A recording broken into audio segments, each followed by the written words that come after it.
I will have done other work by this point. So obviously the Bond lot, obviously. The RSC lot. The RSC lot, yeah. The people I met at the Oscars and the people I met in Hollywood when I went there in my mid-40s. Bridgerton, series 34. yeah. Before we dive headfirst into the afterlife, a quick word from your resident angel. Fancy a bit more chaos from me, the guests and our glorious goddesses with not a single ad in sight? Yeah, then go on, treat yourself. Hit subscribe on Apple Podcasts or visit wheretheresawill.com to unlock all the 6 feet under mayhem. Huzzah, my morbid little merrymakers. Welcome to Where There's a Will There's a Wake, the podcast where each week your favourite celebs come to plan their fantasy funerals. Also, mid-death gang, you may have noticed that we've given you a couple of extra treats over the past couple of weeks to chew over, and long may that continue. We released our brand spanking new show, Death Dates, with our first guest being the incredible Kyla Cobbler. Love that woman. And for Halloween, we released 6 Feet Under for you all to enjoy, featuring Alex Lowe, Clinton Baptiste, and Cilla Black. Go check them out. You're going to love them. Anyway, she says smugly, welcome to Witta. Where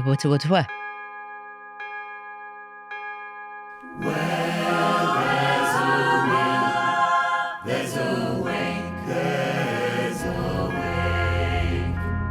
Now on to this week's guest. He's a mighty fine student here at Death School, and it's important to learn all about death kids because it's the only thing inevitable in life. Yeah.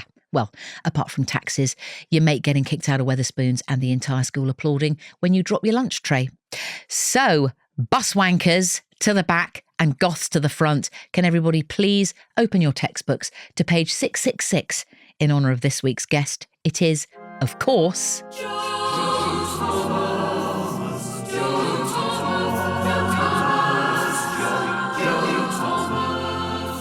I like the way you took that, Joe. Normally, what we get is... Oh, right, yeah. Yeah. You were just like, yeah. I was just like, yeah. Standard. Yeah. Bare minimum. Have you ever had your name sung before in harmony? Never. Never. But I'm immediately adapted to it. I was like, yeah. Yeah. Should be. That was lovely, though. It's good, wasn't it? It's quite a boring name, so it's quite nice to hear. Joe Thomas. Hear it being given some love. Can I just say? Yeah. Am I right in saying we did a show together? Yeah. Wasn't there somebody called Joe Thomas that pitched up at the stage door one night thinking he was related to you? Oh, maybe. Do you remember that, Joe? I don't know whether I remember that. Or have I totally made that up? I don't think you've made it up. Maybe I just wasn't at the stage door. Or I think your baby was very small at that point. Yes. And you were in and out of sort of disco naps. Yeah, I think I was maybe a little bit. I think I dealt with him. I think I dealt with him at the stage door. Yeah, thank you. And he said, I'm Joe Thomas. Yeah. And I'm related to Joe Thomas. And I said, that could be quite a wide pull. It should, yes. Possibly. Well, there's quite a lot of Thomases, I would have thought. And also, close relations would not use the same name as... Yeah, so actually, that is another Joe Thomas. I didn't say that to him. Joe, what are you plugging? I need to ask you. Well, I've got a podcast. Haven't we all? We all have, haven't we? Haven't we all? Which is a lovely thing, isn't it? It's a good medium. It's a really good... I'm not going to have a go at people on their own podcast. I've always liked podcasts. Same. And I think they... It's a nice way to catch up with pals as well. It's a great... you know what? I'd say it redeems so much of the internet having know, because so much of the internet I think is... Balls. I'm going to say bad, basically bad. And then podcasts, I don't know, but they're good. They're good. And you're right, it's a nice way to, it's the only way to see people, really. When have I sat down with you and had, it hopefully won't be longer than maybe an hour and a half, but that's good, isn't it? That's a good chunk of time. Yeah, I mean, absolutely. Just and we're totally absolutely channels. It's the only way we can focus in this modern world. What's the name of the podcast? The podcast is called Fact Up. It's called Fact Up. It's mature, obviously. So it's called Fact Up. You and James. Me and James. And it's us. He tells me a fact and then I tell him a fact. And in the middle, we get a fact from the audience and we decide whether it's true or not. You do it with an audience. We do it. Well, no, not a live audience. No. What I mean is no, sorry, not the audience. The listeners. The viewers. Yeah, no, exactly. What exactly? Yeah. I mean, I've the community, the people out there. Yeah. Yes. So they send in something and then we decide whether it's true or not based on actually whether we find it interesting or not. So it's like a kind of I know it and I like it. Yeah. Listen, before we progress, Yes. / proceed, Yes. these badgers want to sell you something, so do your thing. Oh yeah. Don't go anywhere. Don't go away. We'll be back after this short break. Here we are in the suburbs of the Pearly Gates. Yes. They're a kind of a train ride away, probably. Yeah. I'd say a Yeah. couple of stops. Yeah. A estate agent would talk them up. Big time. Yeah. And they would say, yeah, if you're in London, it's West Hampstead, but in fact it's Kilburn. That's a very London-centric No, thing. but Or if you were in Birmingham, they'd say it's Bourneville, whereas in fact it's Harborne. Yeah? wow. Okay. Yeah. I'm not a regionalist, mate. No. Hell Yes. No. Me neither. No, hate that. Hate all that. Yeah. You should never say anything specific ever. That's what I think. Ever. Ever. Keep I don't it even vague. know what country people live in. No. Exactly. It's terrible. I'm like, well, I live in Canada. So how am I supposed to understand? It's awful. I hate it when people do Get that. specific. Awful. Anyway, we're in Yeah. the environs Yeah. of them var gates. Yeah. And I want to, that was quite Wogan, wasn't it? Sorry. No, it wasn't. There was a nod to Wogan, them var. I want to know anything you can give us to give you entry into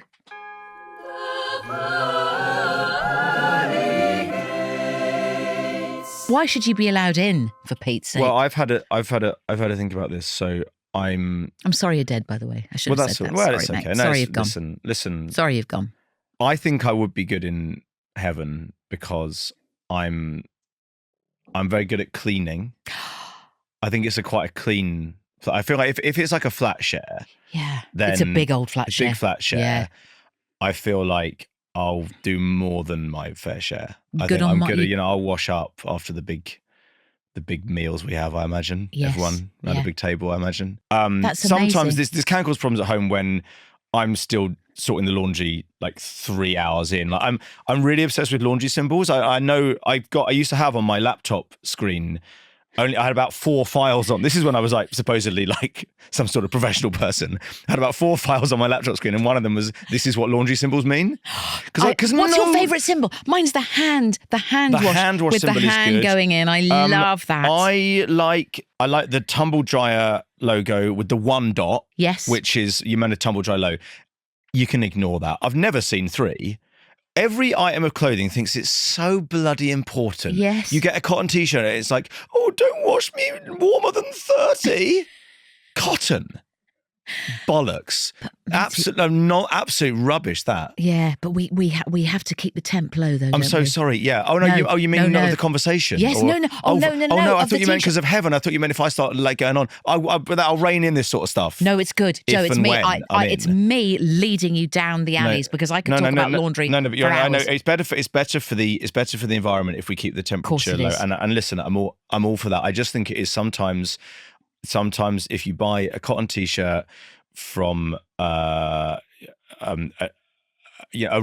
run of the mill retailer, Yes. it will have a more honest temperature. Whereas if you buy a cotton t-shirt from a fancy, Yeah. a London Yeah. emporium, they'll be like, oh, it. Pop a lemon in with it. That's what I always do. Oh, really? Pop Okay. a lemon. Okay. Pop okay. a lemon in. Okay. Not with the drying, but maybe with the Not washing. with the dry. So we've got cleaning. We've got Yeah. do with washing. Yeah. Why else? Anything else? Well, honestly, it's a connected thing. Obedient.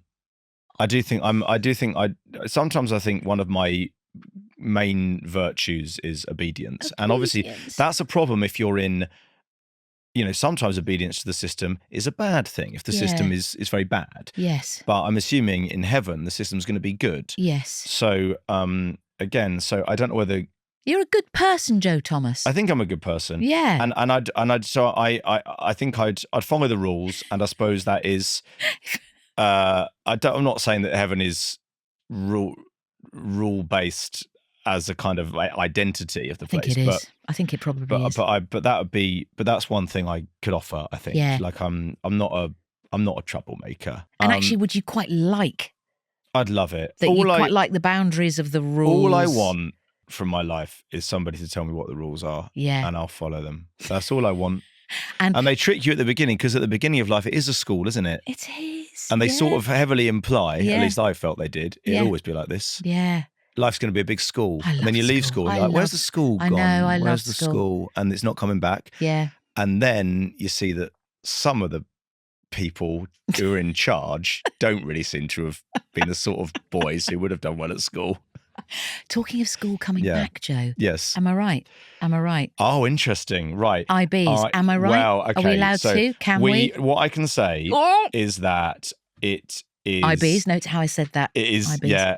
Basically, a deal has been struck, so Ian and Damon have the rights back. So They're the writers. They're the writers. Yes, they're the writers of Inbetweeners. the old Inbetweeners. So IBs. they are of the IBs. So go on. They've but, got the rights. And that means that they can do more if they want to. But in terms of like, I don't really know what that would be, but obviously I love them as writers. I love the other three boys. I say boys, 40-year-old men. Well, James isn't 40, but like, you know, the other dads. I love the other dads. Are you going to be mature students? How would it work, Joe? I honestly, I don't know Or what teachers? they wouldn't all be teachers though. Like Simon probably would be a teacher. Actually, he's a teacher, isn't You'd be an he? amazing teacher. Simon would be a brilliant teacher. I mean, I'm kind of. I mean, my parents are teachers, and I have a brother who's a primary school teacher. So yeah, I'm kind of, yeah. I'm from a family of teachers to some extent, and yeah, it is. What a cool thing, man. Well, yeah, teaching is a really, really important job. Have you ever tried it, Joe, in a school? I did teach on my gap year in Western Australia, and all that happened was no one thought I was a member of staff. They all thought I was a boy who went to the school, and all the Aussie teachers were always just going, "Are you a student?"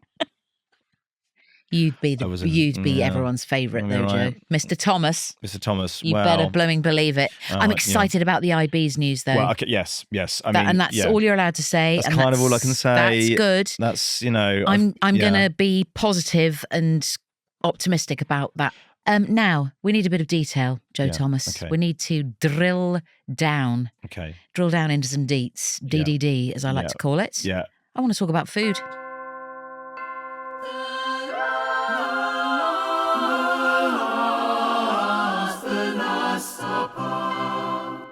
Well, this is quite embarrassing, but I think it's almost got to the point where, like, I've done panel shows recently where, like, one of the things they know about me, like, as a person, is my love of butter.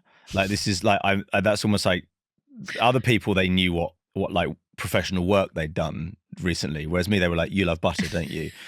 So I didn't know that about you, Joe. when I left university, I felt the only things I knew for sure that I'd learned were that my favorite food was butter and my favorite taste was salt.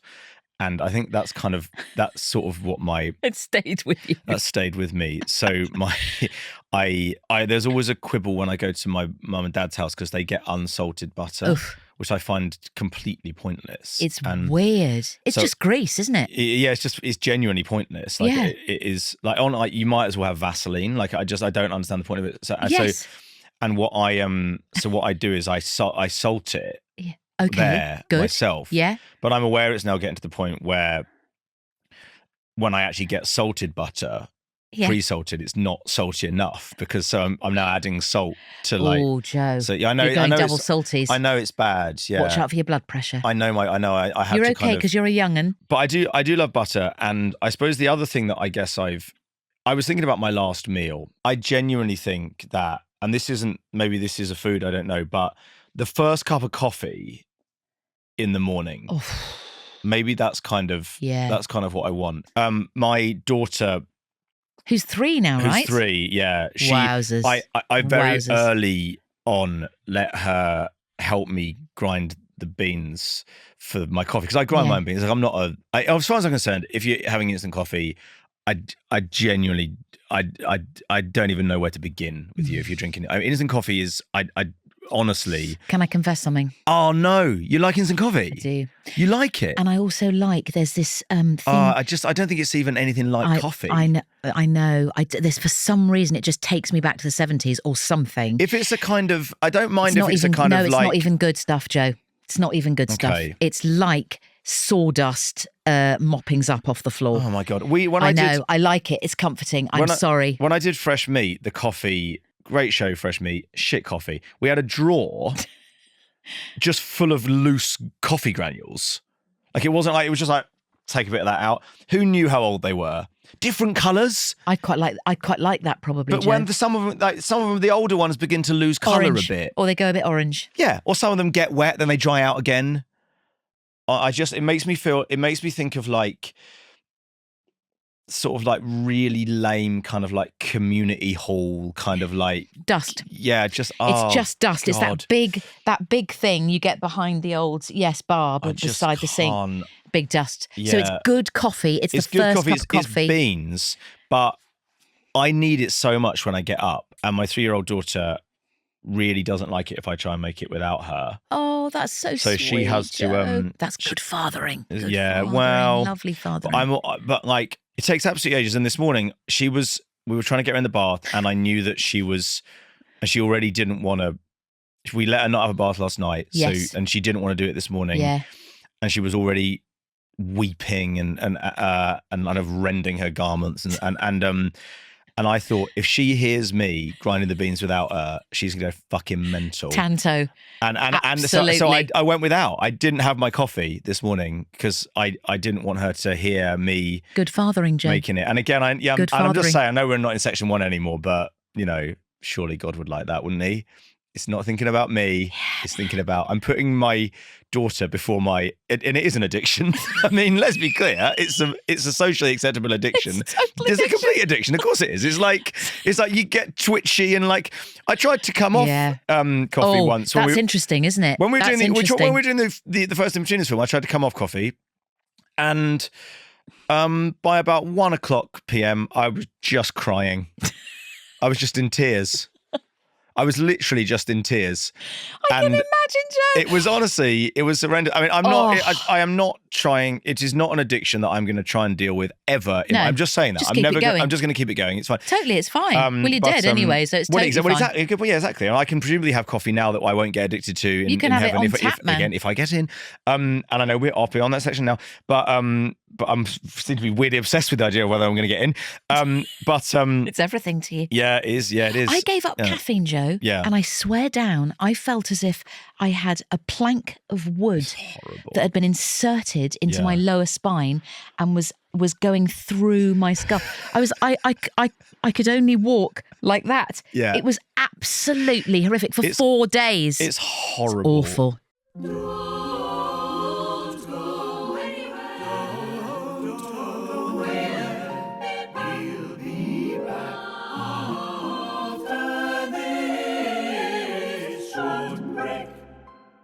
Now, Joe. Yes. Dear Joe. Yeah. God, it's good to see you, mate. You too. Even though you're dead. Well, listen, it's all right. I heard some whisperings. I heard, there were details flying around. I want to know the truth of what actually happened. Go on.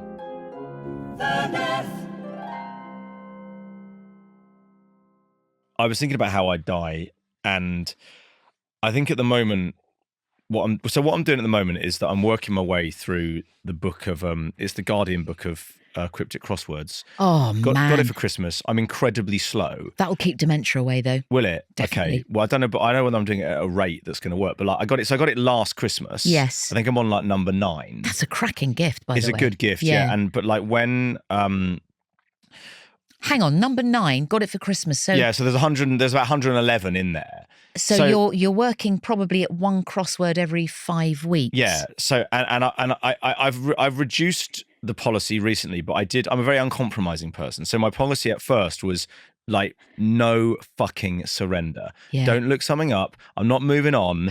Nothing. Like absolute. Like, no hardcore. Google. Oh, nothing. Nothing. No, not even like, is this a word? Nothing. Like literally nothing. It's like I'm in a cave with the book and a pen. That's it. Yeah. And also, I'm not given access to the next one until I've completely finished this one.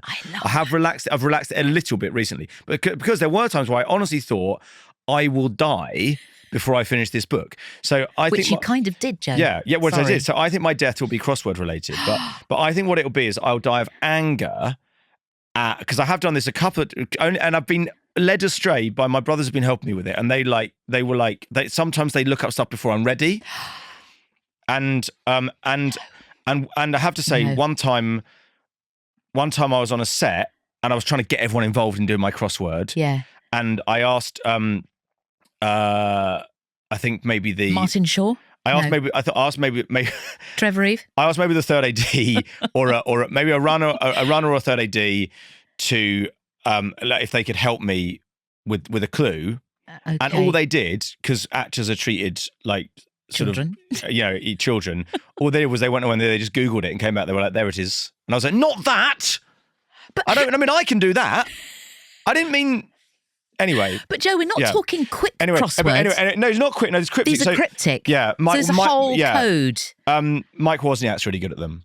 He was on the set with me at that point. And, I can imagine he's extremely good. And he once got a clue and he was like, I think it could be this, but it's a bit rum. And I thought, you are perfect for me. You absolute beauty. You're perfect. Yeah. Never leave me. Yeah. And I missed him afterwards because I wondered whether I could still send him stuff. Like but Joe, crosswords. I've tried the cryptics. They're really... And I've got friends who are obsessed with cryptics. Yeah. And it's just that it's the language of them. It's yeah. knowing when to, turn the word inside out or suddenly add in a proper name or suddenly... And there's also this, and to quote a Reddit forum that I was on recently, in fury, like, why the fuck is this right? Yes. They are full of, and to quote this person, the Donish argot of the 1950s. So, for example, pi, P-I, means good because it's some weird slang of pious that was going around like Oxford in the 50s. And you're like, stop doing that. Well, it's because, by the way, how old are the people? I mean, I suppose, to be fair, old people who love crossword, they are old. They're a bit older. They're my sort of age, and I say that with love. No, I think they're double your age. Like it's because we're looking at some of this language, you're like, I don't think that's been used since like George Orwell. It's very Enid Blyton actually, Pi. Yeah, it's in Mallory Towers a lot. Yeah, that's it. Gwendolyn was always described as being very Pi. Very Pi. Pi. Yes, it's 50s. But exactly. So recently I've been around my brothers who I think have tawdry standards when it comes to crosswords, and they'll look so. But there was a crossword where it got to the point where it was like, we have to move on, actually. And I know because I was around others and I felt like that they were enabling me. I didn't feel quite bad. Yeah. And some of these definitions we looked up, and actually, I still don't know why they're right. So I think I'll die of anger at having looked up an answer, but not actually being able to know why it's correct. Oh, Joe, and that's specific. And that's what it'll be. And it reminds me, actually, there's a line in Sex and the City where Berger, do you know Sex and the City? There's one of Carrie's boys called Berger. She says she does the New York Times crossword every day, and he says, every day I need 3 of us. When it takes me 4 people to do the New York Times crossword, and one of them has to have the answers. Sorry about the accent, but it is, and actually that's kind of a joke. But also, if you don't know what you're doing, even with the answers, you won't know why they're right, and that's. But I can feel my blood pressure rising. No, but honestly, but that's why there was one in particular. Totally there's one in particular. I'm not going to call them out, but like it was, I genuinely not a clue. Yeah. Right, onwards. Now, we've done the death. It was frustration. It was anger. Yeah. We've heard from some fans.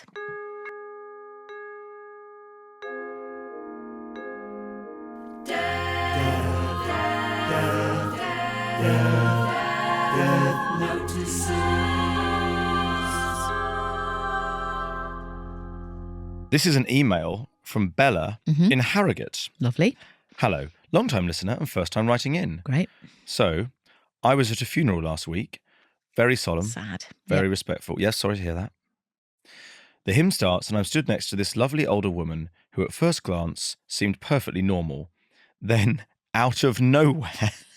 Oh no. She opens her mouth and lets out a sound that could only be described as opera-level bellowing. I'm talking hand on heart, eyes to the heavens, full performance. Oh, that's great. That is marvellous. I tried so hard to keep it together, but every time she hit a high note, I kept absolutely I kept absolutely losing it. My shoulders were shaking, tears streaming down my face. Not the emotional kind either. Safe to say I'll never be invited to another funeral again. Well, I mean, That's proper.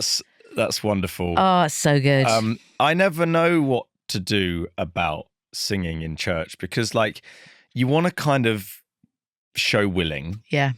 And I think that particularly in sort of Anglican services, the singing can be a little bit wet. Can't Yes, it? It's a little weedy. bit like, Weedy, man.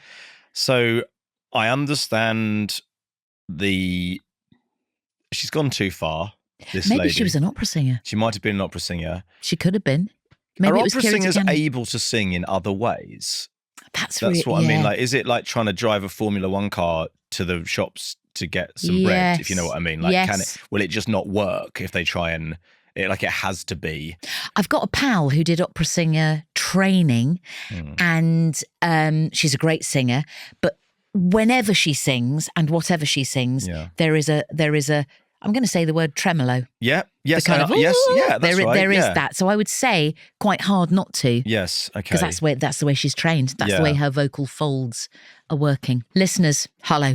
If you want your mail read out on the podcast by one of our brilliant guests, like the joyous Joe Thomas, the email address is mel@deathpodcast.co.uk. We go through all of your correspondence over on 6 Feet Under. So do make sure that you subscribe on Apple Podcasts or head to wherethere'sawillthere'sawake.com for all the deets. The funeral. What happened at your funeral? I'm sorry, I couldn't go. So well, I wanted to go, Joe, and I would have been there. You know that. I caught it online. That's absolutely fine. And you stood in the queue, of course. I was behind the barrier. Yeah. Down the mall. Did the queue. I love that queue. I loved how not virtue signalling everyone was. Not. Anyway, no, it was great. It was genuinely moving seeing everyone fucking showing off. Being all modest. Doesn't count if you're on camera, does it? I like this. It was all right, wasn't it? Was it? It was. I liked the Queen, but that queue was fucking unbearable. You didn't queue, did you, Joe? Did you queue? I thought it was. And then when Beckham was like, "Oh, he just queued like everyone else," you're like, "Yes, because he knows that it looks good." You idiots! He knows he's going to get recognised, and then people will be like, "Oh, look at him queuing." He did look kind of cute though. He had a sort of baker boy hat on. Oh. You know, I thought he did. I know. I'm gonna disagree with you, Joe. I think that was a good. Sorry, my stomach's really rumbling. I thought that was quite a good move. But no, you're right. Maybe it was a move. It was virtue signalling. Maybe It was. The whole thing was virtue signalling. The whole thing. It was one big. So Phil and Holly, yay. It was one. Phil and Holly, yay. Is that what you're saying? No, I'm not saying. Jump the ruddy queue. In a way, Just yeah. go like that? At least it was honest. I mean, no one.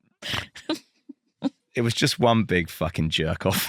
That thing. That's all it was. It was. And I jerked off, mate. I mean, I didn't. Honestly, it was fine. Go And to the queue. look, it wasn't the Queen's fault. She didn't ask for people to do it, but it was like, I don't know. It was long. I watched the queue. That's even worse. Yeah. I wasn't part of the queue. Yeah. I watched it. I'd say for 23 hours straight.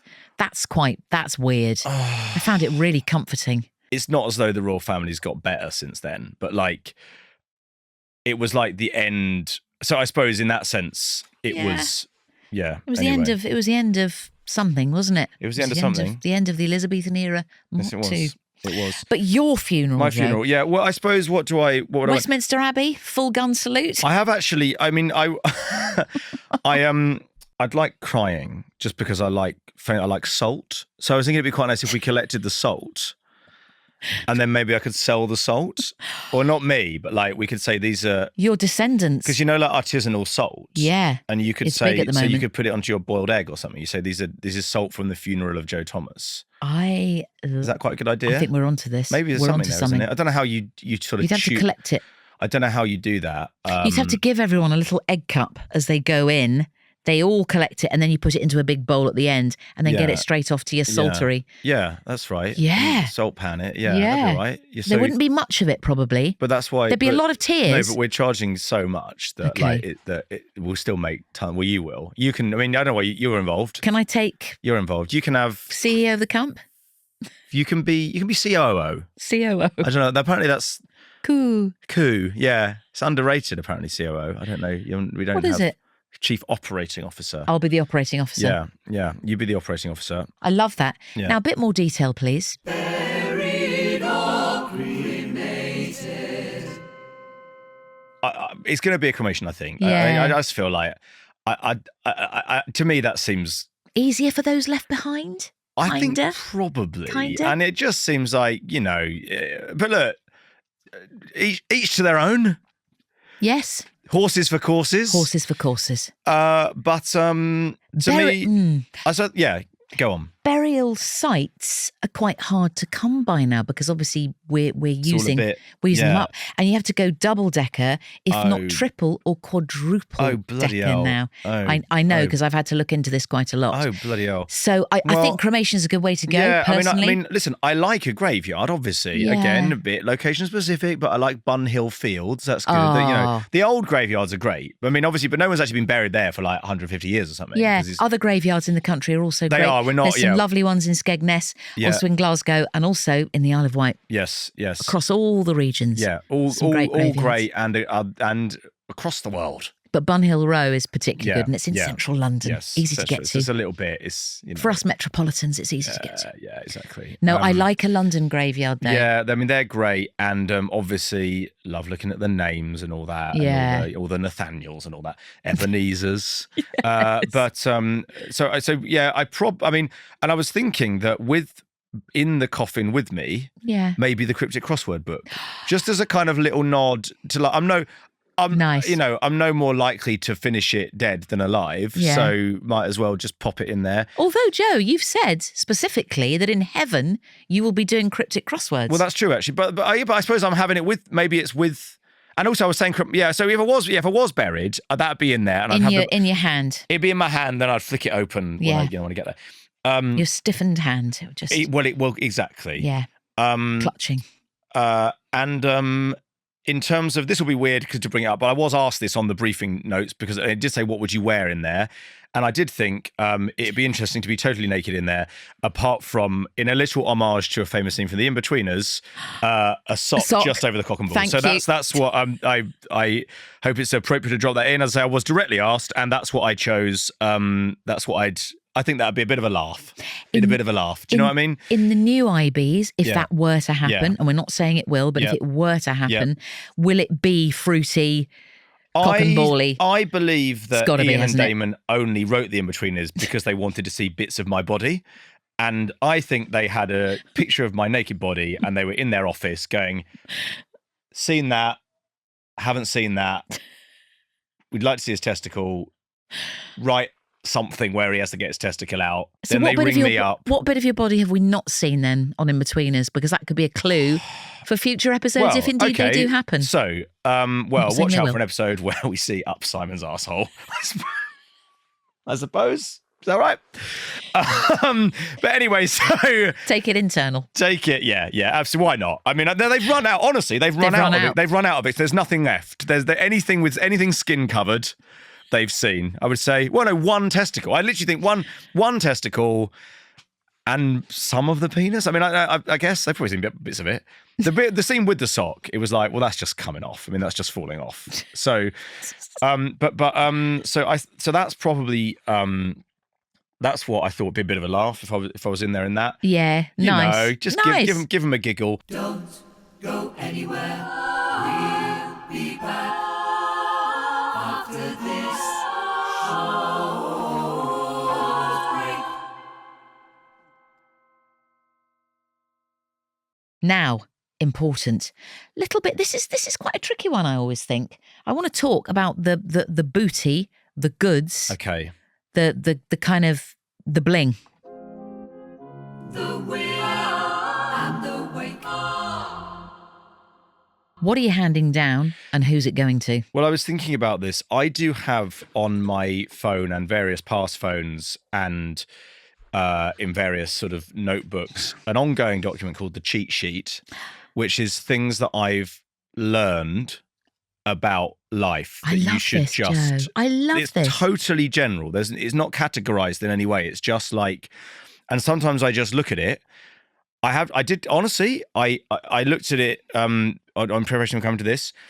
There was a list of obvious. It's all stuff written after bad stuff has happened, or not bad stuff, but after I've had. Yeah, you're thoughtful. You're thoughtful. Yeah, I'm like, what can I learn from this? Yeah.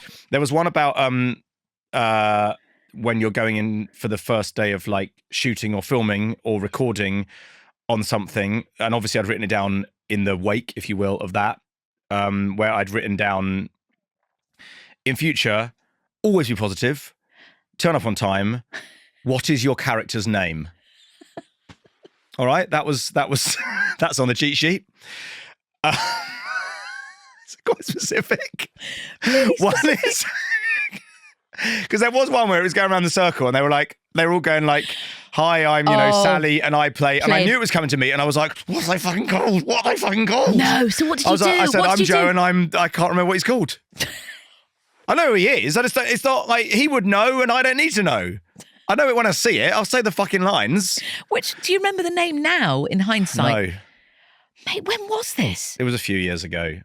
Oh, Joe. That was like the first impression I made. Was like, well, he doesn't care. People must have found that funny though, or did you spot a bit of like, ooh? I think they found it a bit funny, but also a bit like, get him. What's the latest one you've written down on the cheat sheet? Can you remember? Should I try and get it up? Yeah, go on. I hope it's something to do with laundry. Want to know what it is? Literally, the last one I wrote is now. There seems to be a separate one called House Cheat Sheet. Oh, it's categorised. And it says garden circle is 430 centimetres. I'm such a pathetic person. That's not a cheat sheet, Joe. Hang on. That's just quite a boring note to self. Let me find a better one. 430 centimetres? I go, is this sort of thing? This was fucking hard one. With the buggy. Yeah, oh, God. Okay. Jake just means colour black. Imagine how long it took me to fucking work that out. Bringing up being like, can I have a black buggy? And they're like, I think you mean a Jake. Oh, God. They've got names now. You're like, I didn't fucking even know. use the what colour words. If Hannah wants flowers, in summer, sunflowers. That's have you made that up just to make yourself look good? That's genuinely true. That's really sweet. Otherwise, flower company called Flower Books. Oh, hello. Yeah. Good. This is good. Now, the wake, the party, post-funeral. What's going on? A lot of comedians there, I imagine. Yeah, a lot of comedians. So, well, I thought we. Who's there? Who's there? The gang, the IB gang. The IB gang are there. Unless they've pegged it before you. Just saying. Yeah. So the surviving Inbetweeners are there. Lovely. Hopefully the writers are there. They're even older. They might genuinely be dead. Bless them. All the cast from all the other shows I've been in since then, the Crown Jewels. Yeah, the Crown Jewels, yeah. And obviously we're talking like I would have done other work by this point, so obviously the Bond lot, obviously. The RSC lot. The RSC lot, yeah. The people I met at the Oscars and the people I met in Hollywood when I went there in my mid-40s. Bridgerton, series 34. Yeah. The Hollywood gang will all be there. The Hollywood gang will all be there. Yeah. Emma Stone. All the people I met in my political career, they'll all be there. Yeah. And your charitable work, Joe. Oh, wow, the charity people. Thank you, Joe. The hundreds and hundreds of charity people. Oh, the family of the people whose lives I saved. Thank you so much. And just all the and your foundation people will all be there. The Joe Thomas Foundation, all the people from the foundation, the JTF gang will all be there. All the people from Joe Thomas University, all the staff, the vice chancellor, they'll all be there. And your great squabbling over the legacy. Yes. Yeah. And your great-great-grandchildren. My great-great-great-great-grandchildren. That's a good Absolutely. thought. Yeah. They'll all be there. And the chap at the stage door called Joe Thomas. He'll be there. Of course he'll be there. He'll be in pole position. Nobody now to tell him that he's not related to me. He'll be like, It's all coming to me. Well, I spoke to Joe just before he died, and Joe Thomas from the stage door presumably is not going to be doing a eulogy. Or maybe he is. Maybe he's inveigled into that position. I have to say he's not doing it on this occasion. Okay. But I do have a eulogy prepared. Shall we hear it? Yeah. Oh, sound effects. Ladies and gentlemen, we are gathered here today to lay to rest a man who never truly lived, because he was too busy worrying about all the ways living could go wrong. Joe was cautious. He didn't just look before he leapt. He looked, Googled, checked Reddit, made a spreadsheet, called a few friends for a second opinion, and then decided maybe leaping wasn't for him after all. It's ironic, really. Joe didn't die from skydiving or bungee jumping or doing anything remotely risky. No, he died doing what he loved most, overanalyzing a text message. Joe leaves behind a long list of unfinished tasks. Amazon cart that will never be checked out. A dent in the car that will never be fixed. That spider web in the corner of the living room that just seems to be getting bigger. We shouldn't be sad.